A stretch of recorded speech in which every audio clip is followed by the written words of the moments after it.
Nah, selanjutnya kita akan mempelajari lagi bagaimana akhirnya indeks amonia LPDium ini digunakan sebagai proksi untuk mengetahui ancaman hipoksia yang terjadi pada suatu perairan.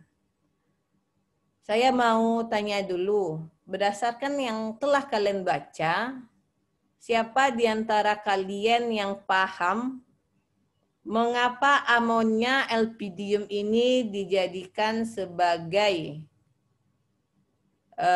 indeks proksi untuk menentukan ancaman hipoksia? Karena amonia dan LPDium ini memiliki ketahanan pada saat kekurangan oksigen, Bu. Dan dia ditemukan pada saat di sedimen pada saat terjadi hipoksia ini, Bu. Oke. Kira-kira amonium sama LPDium ini apa sih? Ada nggak yang berpikiran kayak gitu? Betul nggak, Remi? Mikir nggak, Remi? Amonium sama LPDium ini apa sih? Amonium ini apakah dia nama cewek? Apakah ya, Remi ya? Apakah dia kan gitu ya? Kalau kita tertarik dengan seseorang tuh kan kita akan kepo ya, Remi ya. Kira-kira Remi sempat kepo nggak amonium sama LPDium ini apa gitu? Kan pusing itu kalau kita baca kita nggak paham. Enggak Iya, ya, Bu. biasa aja ya, Remi ya. Santuy aja gitu. Nggak tahu apa yang mau ditulis, Bu.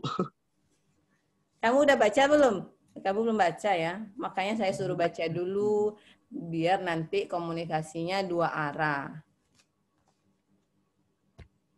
Tips dari saya, apalagi kalau kalian misalnya belajar ke luar negeri, sebagus apapun ya bahasa Inggris kita, itu kalau kita belajar di luar itu, yang namanya kita tidak terlahir dalam lingkungan yang bahasa Inggris, salah satu cara mudah untuk supaya kalian paham ilmunya adalah kalian baca dulu sebelum masuk kuliah. Jadi kalian tidak mau belajar pun, kalian mau main pun, yang paling penting di sini adalah kualitas bukan kuantitas. Cara paling efektif jika mau paham dalam belajar adalah lihat materi yang akan dimasuki itu terkait apa. Baca aja sekitar 15 sampai 10 menit lah atau 15 menit. Nah, biasanya dari situ akan timbul rasa pusing kan? Ya, kalau udah timbul rasa pusing, minimal nanti timbul rasa keponya. Ini istilah-istilah ini apa sih gitu kan? Mbak Google juga ada banyak, bisa tinggal di searching. Oh, antropogenik itu apa? Eutrofikasi itu apa? Amonia sama LPDium itu apa? Nah, di sini di jurnal kalian temukan bahwa amonia sama LPDium ini merupakan salah satu foraminifera. Apakah di antara kalian sudah ada yang mencari tahu tentang foraminifera itu apa?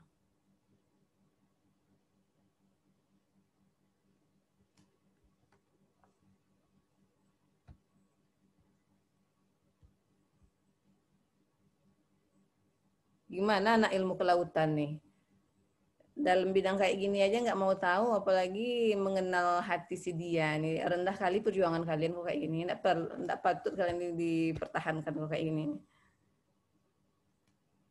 Mau mendalami lautan pula lagi, mendalami apa yang ada di depan mata yang nggak jelas ini.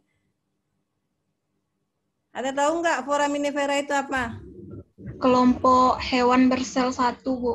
Hewan bersel satu. Oke, hewan bersel satu berdasarkan dari yang telah kalian pelajari di DDM.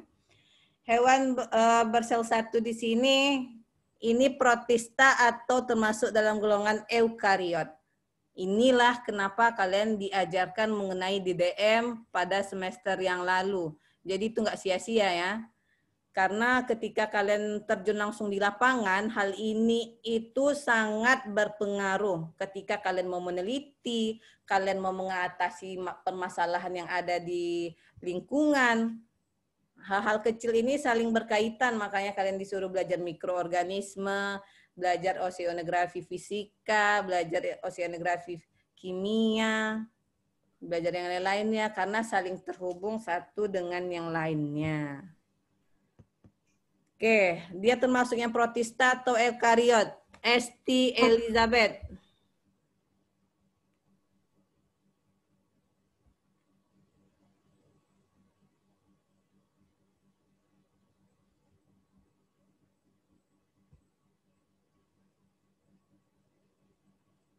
Esti, apakah Esti masih sadar atau sudah dalam kondisi hipoksia ini?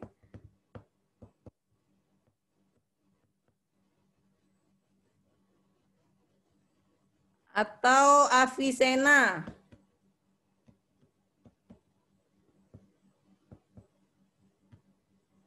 Atau ada yang nggak yang bisa bantu ini? Izin menjawab, Bu. Ya, saya Protista, izinkan. Bu. Protista ya. Berarti dia merupakan eukariot, oke? Setuju nggak?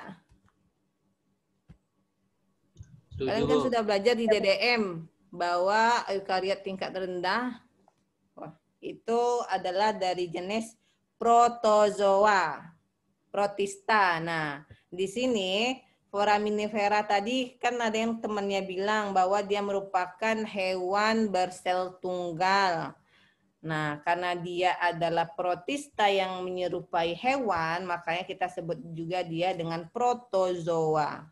Nah, foraminifera ini, kalau di golongannya itu, di golongan dari protozoanya ini masuk ke dalam golongan Sarcodina ya. Golongan di protista itu banyak beberapa macam. Nah, salah satunya itu foraminifera ini merupakan kelompok dari golongan Sarcodina. Nah, yang saya dengarkan ini jangan anggap angin lalu ya. Nah, kelompok Sarcodina ini banyak macamnya. Ada yang dinding selnya itu lunak, ada yang dinding selnya itu tebal. Nah, dari 7 jenis Sarcodina ini, salah satunya itulah yang namanya foraminifera yang memiliki dinding sel yang tebal. Nah, sehingga akhirnya kondisi inilah yang menyebabkan foraminifera ini menjadi kajian dalam bidang planteologi ya. Kalau di bidang ini, di bidang ekologi kelautannya itu di bidang kajian paleoekologi, karena memang foraminifera ini bisa menjadi salah satu fosil yang dijadikan sebagai indeks untuk mengukur apakah pernah terjadi kondisi hipoksia di suatu perairan yang terdapat jenis dari protista ini. Begitu. Sampai di sini ada yang bingung nggak? Ada yang mau bertanya atau sudah paham kenapa akhirnya foraminifera ini dijadikan sebagai salah satu indeks untuk menentukan kondisi hipoksia di suatu perairan?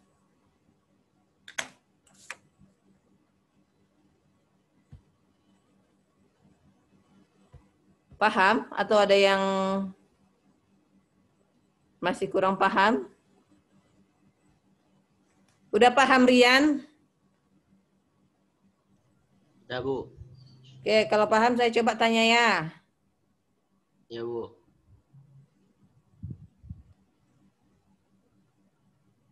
Kenapa foraminifera ini dijadikan salah satu indeks dalam penentuan kondisi hipoksia?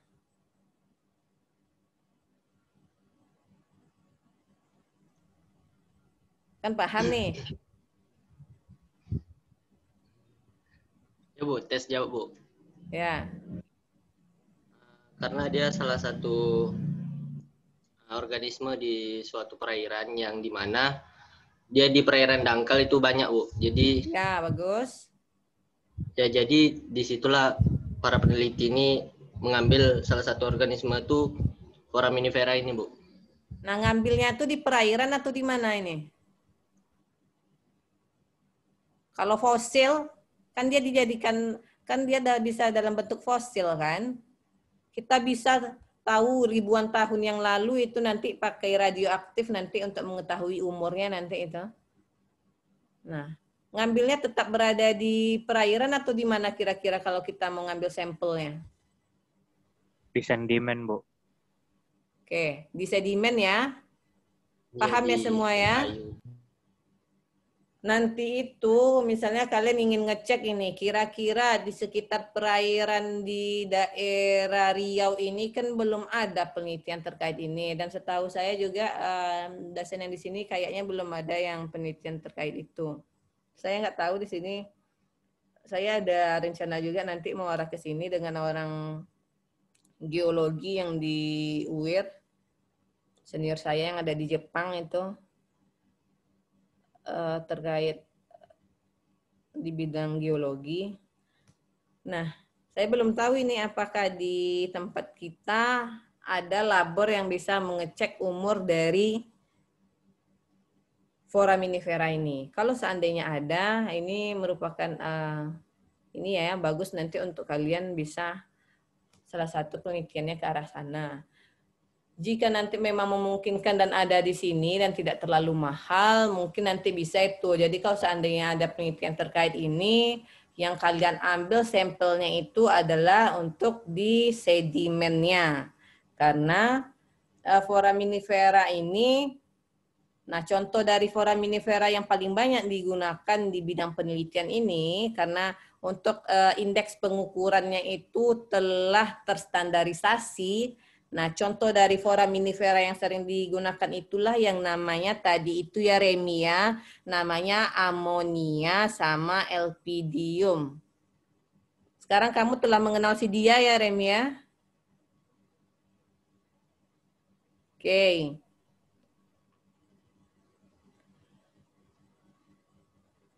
Nah, berdasarkan dari jurnal yang kalian baca, kenapa amonia ya, ini paling banyak digunakan dari jenis foraminifera? Ersa Fitriani, sudah baca? Halo. Sekilas-sekilas saja, Bu. Kenapa kau baca sekilas-sekilas aja? Nanti kau dapat ilmunya juga sekilas-sekilas, susah hidup kau nanti Ersa. Coba apa yang kau baca sekilas itu?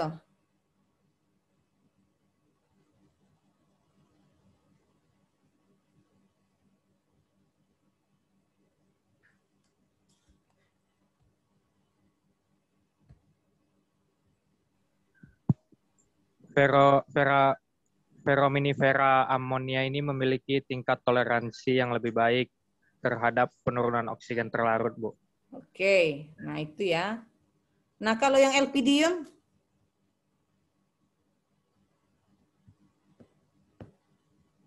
Katanya amonia tadi mampu mentoleransi kadar oksigen terlarut yang ada di suatu perairan. Berarti dia toleran terhadap kadar oksigen yang rendah kan? Kalau yang elpidium? Sama, Bu, tapi amonia ini lebih baik daripada elpidium. Oke. Jadi ketika logikanya, ketika kita mau mengukur indeks itu harus ada variabel. Indeks di sini ini bisa kita namakan proksi di sini bisa kita namakan variabel. Harus ada variabel yang mampu mentolerir secara minimal dan juga dalam kondisi yang biasa-biasa saja, dalam kondisi kadarnya itu yang memang normal. Makanya dilakukanlah perhitungan terhadap dua ini. Kalau amonia berarti kan indikasinya jika pada kadar oksigen di bawah 1 ppm, ketika dicek di sedimen yang kita ambil tadi dibawa ke laboratorium, rupanya masih terdapat amonia. Nah, disitulah nanti jumlah amonia yang akan dihitung. Sama disitulah nanti akan dicek untuk jenis lpidium. Di situ juga akan dihitung berapa banyak jumlah dari amonia dan berapa banyak jumlah dari lpidium yang ada. Makanya nanti ketika kalian membaca jurnalnya, indeks AE-nya itu menggunakan formula Na, jumlah dari amonia yang terdapat dalam sampel sedimen, dibagi dengan jumlah dari amonia dan juga lpidium, baru dikali dengan 100. Itu dia. Nah, nanti nilainya itu kisarannya dari 0 sampai 100. Nah, kisaran ini nanti akan menunjukkan skala apakah kejadian hipoksia yang terjadi pada beberapa tahun yang lalu itu berada dalam kondisi yang rendahkah, menengahkah, atau insentifkah dia. Nah, insentif di sini adalah kadar hipoksia yang terjadi sangat tinggi, di mana nanti nilai dari formulanya itu berada dalam kisaran 90 sampai 100. Makanya kan ketika kalian buka jurnalnya, terlihat di situ beberapa bukti bahwa di beberapa lokasi yang ditunjukkan bahwa di Teluk Meksiko itu mengalami peningkatan hipoksia karena berdasarkan dari tabel terlihat bahwa nilai indeksnya itu dari tahun 1980 sampai sebelum 1990 itu berada dalam kisaran 90 sampai 100 nilainya. Nah, di Indonesia yang baru dilakukan itu di Teluk Jakarta. Nah, kisarannya juga pada tahun 1880 sampai 2010 itu rata-rata nilainya ada di 98 sampai 99.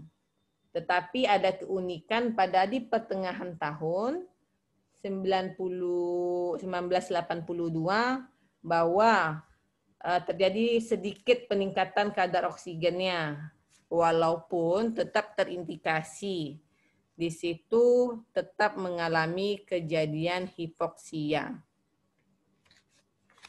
Seperti itu ya, kalau membaca jurnal, kalian harus belajar untuk membaca jurnal, tahu bagaimana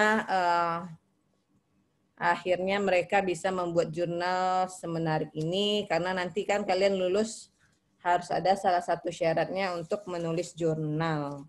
Apalagi nanti kalau salah satu di antara kalian ada yang cita-citanya mau jadi peneliti di LIPI, atau mau jadi dosen, atau misalnya di bidang konservasi, di LSM. Nah, kalau di bidang LSM jangan hanya ngincer duitnya aja, dipelajari memang untuk bagaimana lingkungan kita bisa terselamatkan, ya seperti itu. Jadi nanti kalau kalian ke lapangan sudah terpikirkan, oh kenapa harus dicek ini kualitas perairannya bagus atau tidak, arahnya nanti kemana. Nah, ke arahnya misalnya apakah ada ancaman hipoksia atau tidak, bagaimana kondisi itu juga misalnya ada penelitian di sini yang untuk tahu densitas dari fitoplanktonnya bagaimana. Nah, untuk tahu apakah memang keberadaan fitoplankton ini bisa mensuplai oksigen dengan baik. Ada juga nanti yang meneliti tentang pencemaran dari logam berat, pencemaran dari jenis organik yang lain. Ada juga nanti yang meneliti efeknya terhadap biotanya, baik di kerang, baik juga di ikan-ikan. Seperti itu.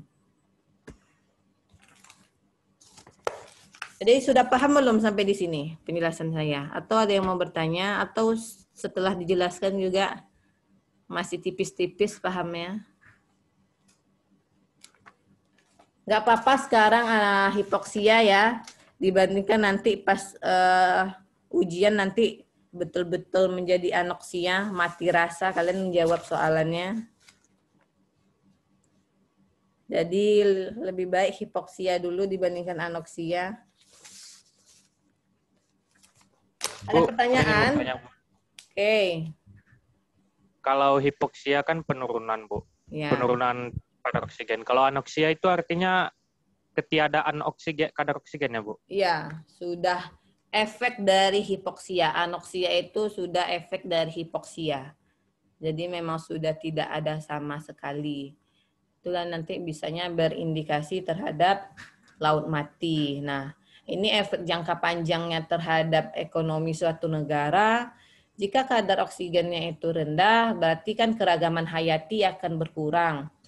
Untuk hewan-hewan lokomotif yang apa namanya istilah di sini lokomosi. Nah, kan ada di kalian baca di situ kan.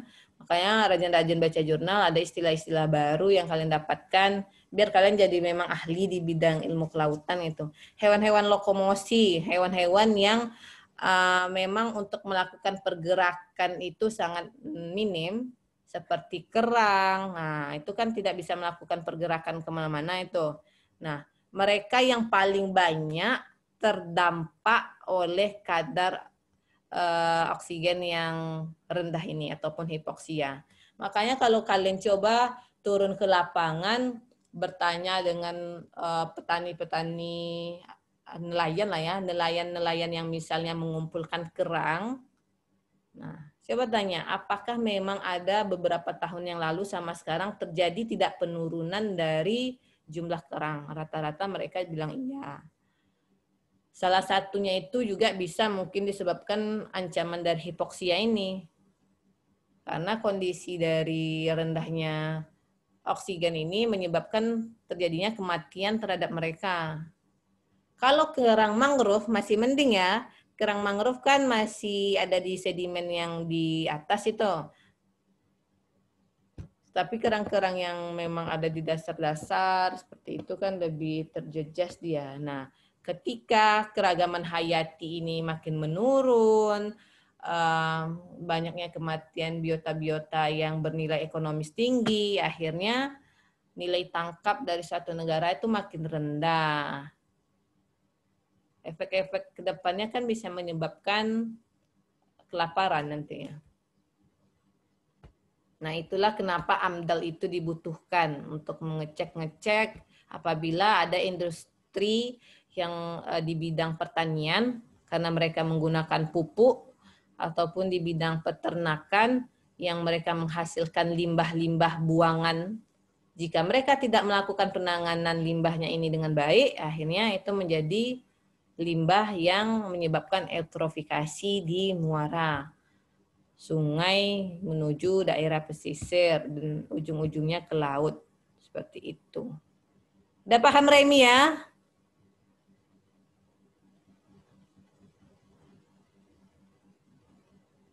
Ada pertanyaan lagi?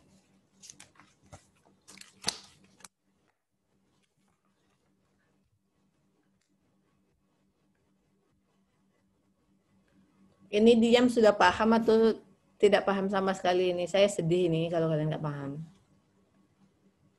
Saya orangnya cepat sedihnya ini. Bu, izin bertanya, Bu. Oke, Safira. Untuk kuis jadi, Bu?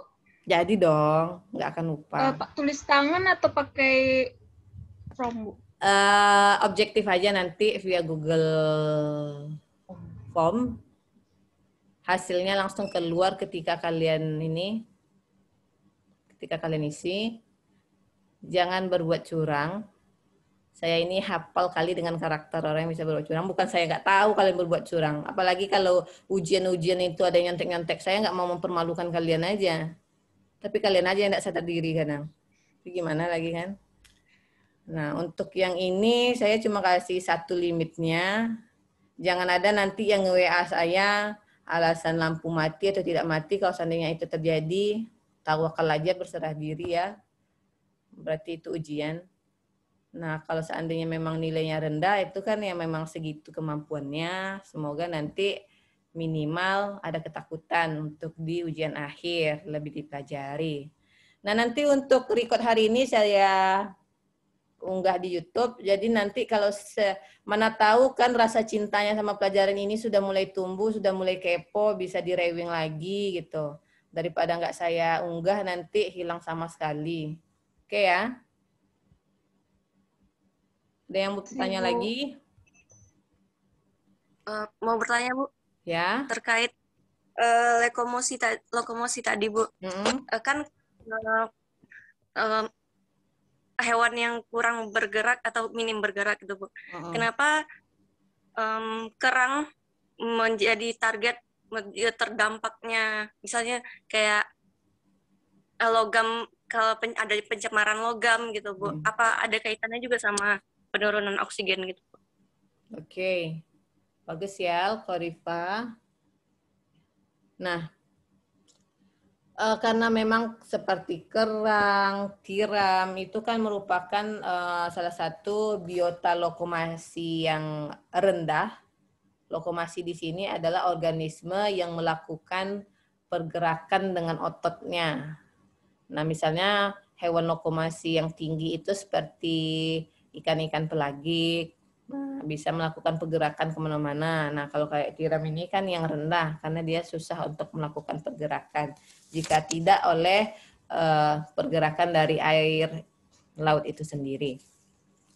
Kalau dari logam berat, itu sudah otomatis nantinya itu pencemaran dari limbah berupa logam berat akan mengalami proses pengendapan itu di dasar laut. Walaupun karena sifat dari hidrodinamika air laut itu bisa berubah-ubah, makanya kalau penelitian di lapangan biasanya kalian tetap akan disuruh untuk mengambil sampel dari air laut, sampel dari sedimen, dan sampel dari biota yang akan kalian uji. Nah, nanti di situ akan lihat kira-kira kadar-kadar logam beratnya ini berbeda-beda atau tidak. Itu satu. Selain dari itu, kalau kondisi logam berat ini, jadi kalau kita berbicara mengenai terjadinya pengurangan jumlah dari suatu kerang, itu banyak faktornya. Oh iya, yang mau saya tekankan di sini hampir saya lupa ya. Yang seperti yang dibilang sama Feby tadi adalah suhu. Suhu menjadi topik yang paling krusial ya, karena jika suhu perairan itu tinggi, akan terjadi penguapan air laut. Nah, penguapan di sini efeknya bisa menyebabkan terjadinya pengeringan. Penguapan di sini menyebabkan oksigen tambah menurun, makanya efek rumah kaca itu menjadi salah satu concern.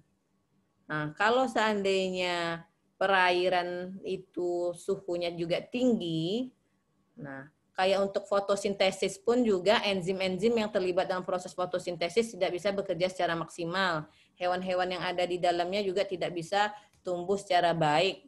Kecuali ubur-ubur ya, ubur-ubur paling bagus di suhu yang tinggi. Makanya jangan heran jika ada baca beberapa tulisan di BBC atau yang lainnya itu banyak terjadi penyerangan ubur-ubur. Nah, ini disebabkan oleh tingginya suhu dari perairan. Nah, itu ya.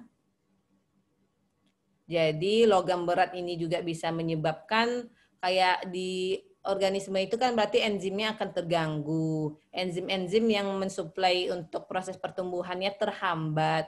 Lama-kelamaan akhirnya jika dia mampu beradaptasi, dia akan mampu menghadapi seleksi alam. Jika dia tidak mampu, dia akan mati. Kalau kondisi hipoksia tadi adalah salah satu faktor yang lainnya. Oksigen kan dibutuhkannya juga untuk proses pertumbuhannya. Jika oksigen tidak mampu tersedia dengan baik, dia juga akan mengalami kematian. Jadi kematian yang menyebabkan menurunnya keragaman hayati ini banyak faktornya ya kalau di lingkungan, apalagi di laut yang kondisinya fluktuatif.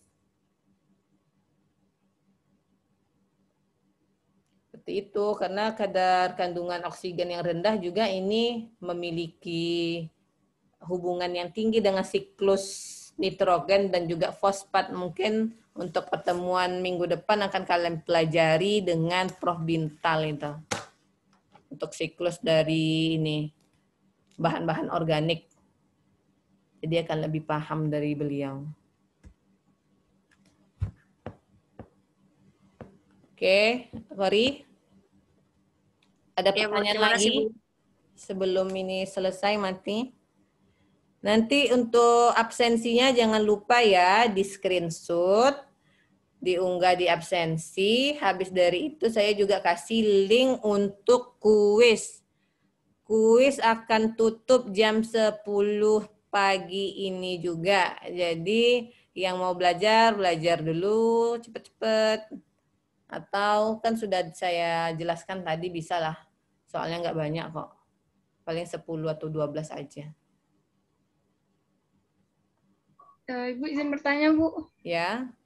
Ini kan pertemuan ke-15, Bu. Kalau yang 16 masih sama Ibu? Atau Ini gimana? ke-15 ya? Iya, Bu. Bukan ke-14 ya? Materinya, kalau itu sudah ke-15 ini termasuk dari yang ujian kan? Iya, Pak.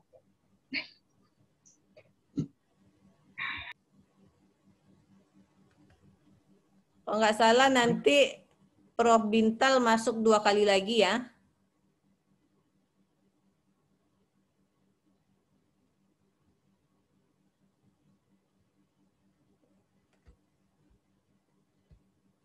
Gimana Vira?